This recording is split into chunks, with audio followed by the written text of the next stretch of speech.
The Strange Case of Dr. Jekyll and Mr. Hyde by Robert Louis Stevenson. Story of the Door. Mr. Utterson, the lawyer, was a man of a rugged countenance that was never lightened by a smile, cold, scanty, and embarrassed in discourse, backward in sentiment, lean, long, dusty, dreary, and yet somehow lovable.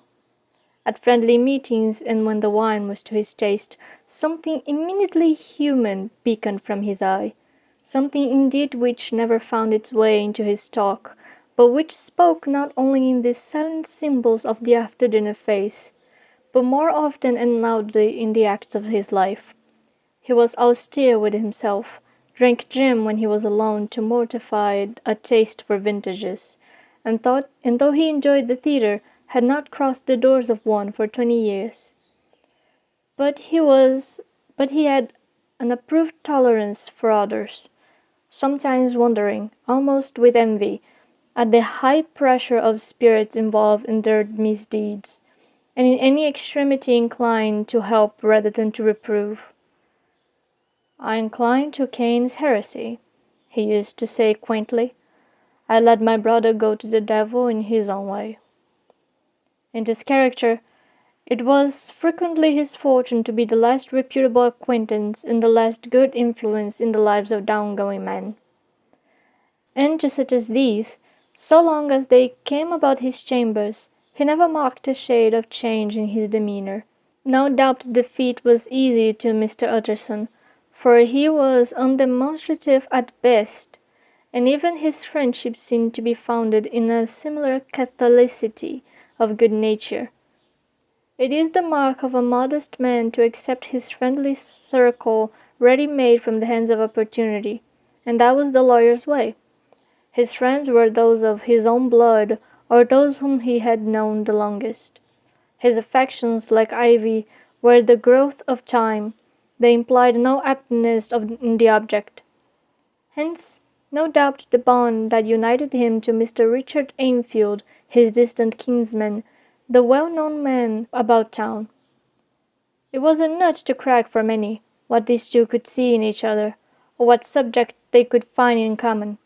It was reported by those who encountered them in the Sunday walks that they said nothing, looked singularly dull, and would hail with obvious relief the appearance of a friend. For all that, the two men put the greatest store by these excursions, counted them the chief jewel of each week, and not only set aside occasions of pleasure, but even resisted the calls of business, that they might enjoy them uninterrupted. It chanced on one of these rambles that their way led them down a by-street in a busy quarter of London. The street was small and what is called quiet, but it drove a thriving trade in the weekdays. The inhabitants were all doing well, it seemed, and all emulously hoping to do better still, and laying out the surplus of their grains in coquetry, so that the shop fronts stood along that thoroughfare with an air of invitation, like rows of smiling saleswomen.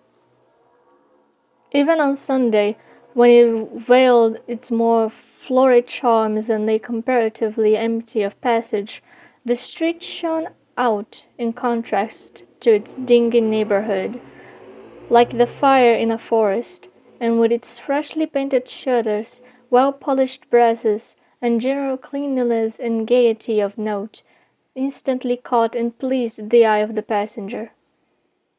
Two doors from one corner, on the left hand going east, the side was broken by an entry of a court, and just at that point a certain sinister block of building thrust forward its gable on the street. It was 2 stories high, showed no window, without nothing but a door on the lowest story, and a blind forehead of discoloured wall on the upper, and bore in every feature the marks of prolonged and sordid negligence. The door, which was equipped with neither bell nor knocker, was blistered and disdained. Tramps lodged into the recess and struck matches on the panels. Children kept shops upon the steps. The schoolboy had tried his knife on the mouldings. and for close on a generation, no one had appeared to drive any of these random visitors or to repair their ravages. Mr. Enfield and the lawyer were on the other side of the by-street, but when they came up abreast of the entry, the former lifted up his cane and pointed. "Did you ever remark that, he asked, and when his companion had replied with the affirmative, "It is connected in my mind," added he, "with a very odd story." "Indeed," said Mr. Utterson, with a slight change of voice. "And what was that?" "Well, it was this way," returned Mr. Enfield. "I was coming home from some place at the end of the world, about 3 o'clock of a black winter morning, and my way lay through a part of town where there was literally nothing to be seen but lamps. Street after street, and all the folks asleep, street after street, all lightened up as if for a procession, and all as empty as a church still. At last I got into that state of mind when a man listens and begins to long for the sight of a policeman. All at once I saw two figures, one a little man who was stumping along eastward at a good walk, and the other a girl of maybe 8 or 10 who was running as hard as he was able down a cross street. Well, sir, the two ran into one another naturally enough on the corner, and then came the horrible part of the thing, for the man trampled calmly over the girl's body and left her screaming on the ground. It sounds nothing to hear, but it was hellish to see. It wasn't like a man, it was like some damned juggernaut. I gave a few halloa, took to my heels and collared my gentleman, and brought him back to where there was already quite a group about the screaming child. He was perfectly cool and made no resistance, but gave me one look, so ugly that it brought out the sweat on me like running. The people who had turned out were the girl's own family, and pretty soon the doctor, for whom she had been sent, put in his appearance. Well, the child was not much the worse, more frightened, according to the sawbones, and there you might have supposed would be an end of it. But there was one curious circumstance. I had taken a loathing to my gentleman at first sight. So had the child's family, which was only natural. But the doctor's case was what struck me. He was the usual cut and dry apothecary, of no particular age and colour, with a strong Edinburgh accent and about as emotional as a bagpipe. Well, sir, he was like the rest of us. Every time he looked at my prisoner, I saw that Sawbones turned sick and white with a desire to kill him. I knew what was in his mind, just as he knew what was in mine. And killing being out of the question, we did the next best. We told the man we could and would make such a scandal out of this as should make his name stink from one end of London to the other. If he had any friends or any credit, we undertook that he should lose them. And all the time, as we were pinching it in red hot, we were keeping the women off him as best as we could, for they were as wild as harpies. I never saw a circle of such hateful faces, and there was the man in the middle, with a kind of black sneering coolness, frightened too, I could see that, but carrying it off, sir, really, like Satan. "If you choose to make the capital all of this accent," said he, "I am naturally helpless. No gentleman but wishes to avoid a scene," says he. "Name me a figure." Well, we screwed him up to £100 for the child's family. He would have clearly liked to stick out, but there was something about the lot of us that meant mischief, and at last he struck. The next thing was to get the money, and where do you think he carried us but to that place with the door? Whipped out a key, went in, and presently came back with a matter of £10 in gold and a cheque for the balance of costs, drawn payable to bearer and signed with a name that I can't mention, though it's one of the points of my story, but it was a name at least very well known and often printed. The figure was stiff, but the signature was good for more than if it was only genuine. I took the liberty of pointing out to my gentleman that the whole business looked apocryphal, and that a man does not, in real life, walk into a cellar door at 4 in the morning and come out with another man's cheque for close upon £100. But he was quite easy and sneering. "Set your mind at rest," says he. "I will stay with you till the bank's open and cash the cheque myself." So we all set off, the doctor and the child's father and our friend and myself, and passed the rest of the night in my chambers. Next day, when we had breakfasted, went in a body to the bank. I gave in the cheque myself, and said I had every reason to believe it was a forgery. Not a bit of it. The cheque was genuine. "Tut, tut," said Mr. Utterson. "I see you feel as I do," said Mr. Enfield. "Yes, it's a bad story, for my man was a fellow that nobody could have to do with, a really damnable man, and the person that drew the cheque is the very pink of the properties, celebrated too, and, what makes it worse, one of your fellows who do what they call good. Blackmail, I suppose, an honest man paying through the nose for some of the capitals of his youth. Blackmail House is what I call the place with the door in consequence.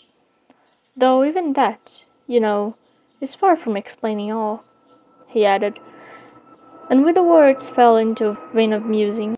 From this he was recalled by Mr. Utterson asking rather suddenly, "And you don't know if the drawer of the cheque lives there?" "A likely place, isn't it?" returned Mr. Enfield. But I happen to have noticed his address. He lives in some square or other." "And you never asked about the place with the door?" said Mr. Utterson. "No, sir. I had a delicacy," was the reply. "I feel very strongly about putting questions. It partakes too much of the style of the Day of Judgment. You start a question, and it's like starting a stone. You sit quietly on the top of a hill, and away the stone goes, starting others, and presently some bland old bird, the last you would have thought of, is knocked on the head of its own back garden, and the family have to change their name. No, sir, I make it a rule of mine. The more it looks like Queer Street, the less I ask." "A very good rule, too," said the lawyer. "But I have studied the place for myself," continued Mr. Enfield. "It seems scarcely a house. There is no other door, and nobody goes in or out of that one but, once in a great while, the gentleman of my adventure. There are 3 windows looking on the court of the first floor, none below. The windows are always shut, but they're clean. And then there is a chimney, which is generally smoking, so somebody must live there. And yet it's not so sure, for the buildings are so packed together about the court that it's hard to say where one ends and another begins." The pair walked on again for a while in silence, and then, "Enfield," said Mr. Utterson, "that's a good rule of yours." "Yes, I think it is," returned Enfield.